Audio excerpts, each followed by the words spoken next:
حدیث نمبر 12، اللہ کا قرب کتنی بڑی نعمت ہے۔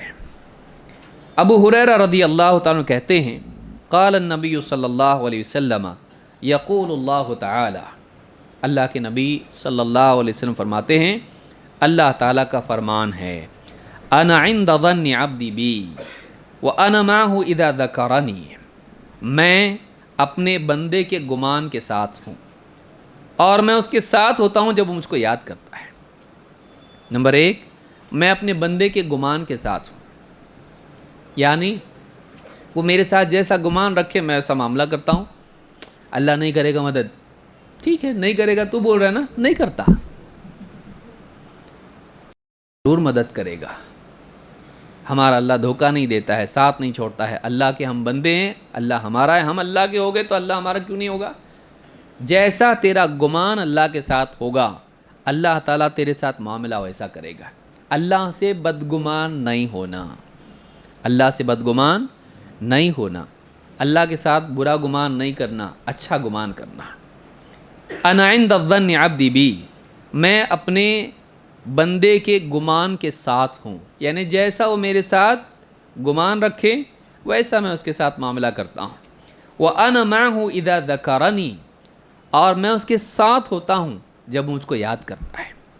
یعنی بندہ جب بھی اللہ کے ذکر میں ہوتا ہے اللہ تعالیٰ بندے کے ساتھ ہوتا ہے۔ اللہ کی معیت نصیب ہوتی ہے جب جب بندہ اللہ کو یاد کرتا ہے۔ تو یہ جو معیت خاصہ ہے یہ جڑی ہوئی بندے کے عمل کے ساتھ میں ہے۔ ایک معیت عامہ ہے، اللہ ہر بندے کے ساتھ ہے اپنے علم کے اعتبار سے، اور اللہ تعالیٰ کی عبادت اور قرب کے اسباب جب بندہ اختیار کرتا ہے تو اللہ تعالیٰ اپنی رضا کے ساتھ اس کے ساتھ ہوتا ہے۔ یہ معیت دوسری ہے، یہ مقید ہے نیک اعمال کے ساتھ، یہ ہر ایک کو نصیب نہیں ہوتی ہے۔ یہ نہیں کہہ سکتے یاد نہیں کرتا تب بھی ساتھ ہوتا ہے، حدیث میں قید آ رہی ہے میں اس کے ساتھ ہوتا ہوں جب وہ مجھ کو یاد کرتا ہے۔ تو یاد کرنے کی وجہ سے، اللہ کا ذکر کرنے کی وجہ سے ایک خاص قسم کی معیت بندے کو نصیب ہوتی ہے جو اللہ کی رضا کے ساتھ، اس کی رحمت کے ساتھ، اس کے قبول کے اعتبار سے بندے کے لیے نصیب ہوتی ہے۔ وَأَنَا مَعَهُ إِذَا ذَكَرَنِي، میں اس کے ساتھ ہوتا ہوں جب مجھے یاد کرتا ہے۔ فَإِذَا ذَكَرَنِي فِي نَفْسِهِ ذَكَرْتُهُ فِي نَفْسِي، جب وہ اپنے جی میں مجھ کو یاد کرتا ہے تو میں بھی اپنے جی میں اس کو یاد کرتا ہوں۔ جب وہ اپنے جی میں مجھ کو یاد کرتا ہے تو میں بھی اپنے جی میں اس کو یاد کرتا ہوں۔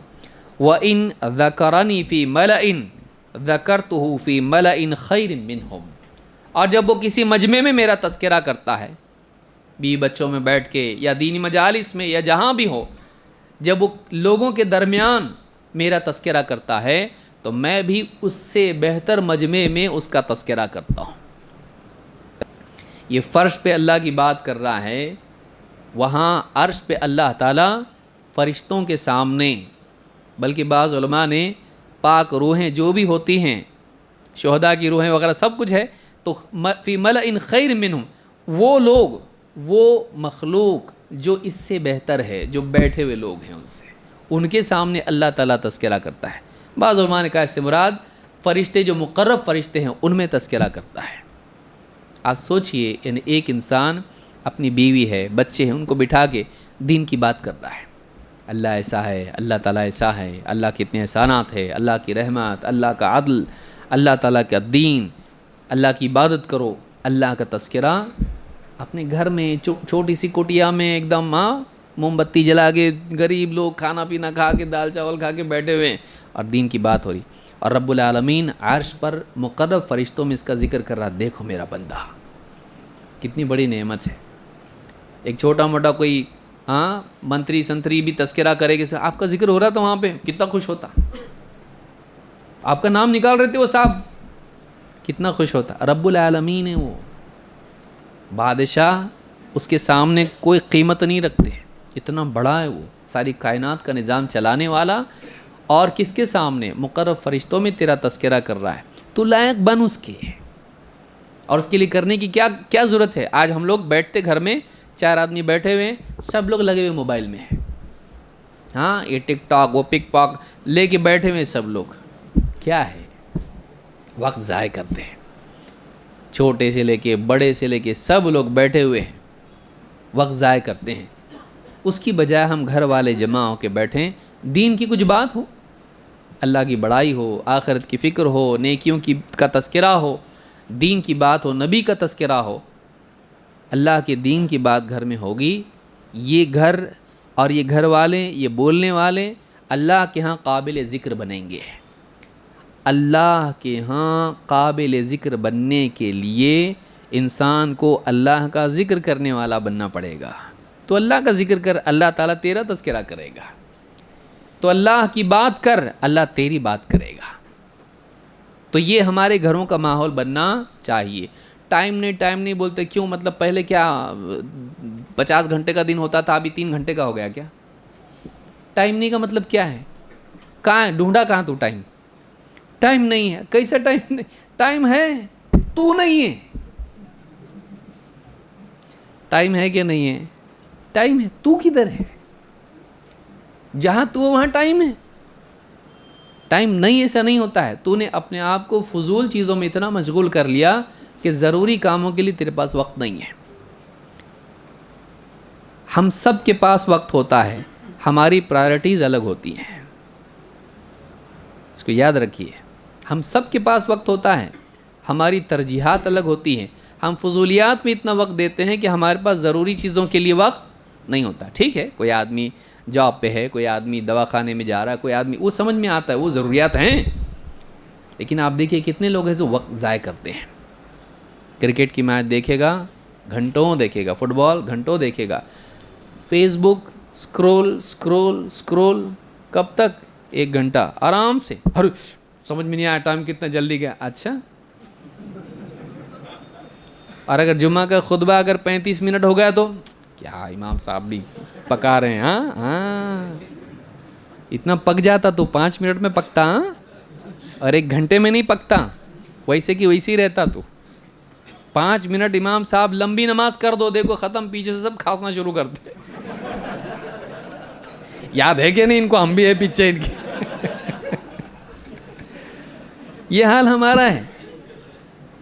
پولیس رہتا کہ 10 منٹ 15 پڑھاتے کہ کون سے زمانے کے؟ یہ لوگوں کو ٹائم رہتا، اور باہر جا کے کھڑا رہے گا، باہر جا کے بک بک بک بک کرتا رہے گا، گھنٹوں بات کرے گا۔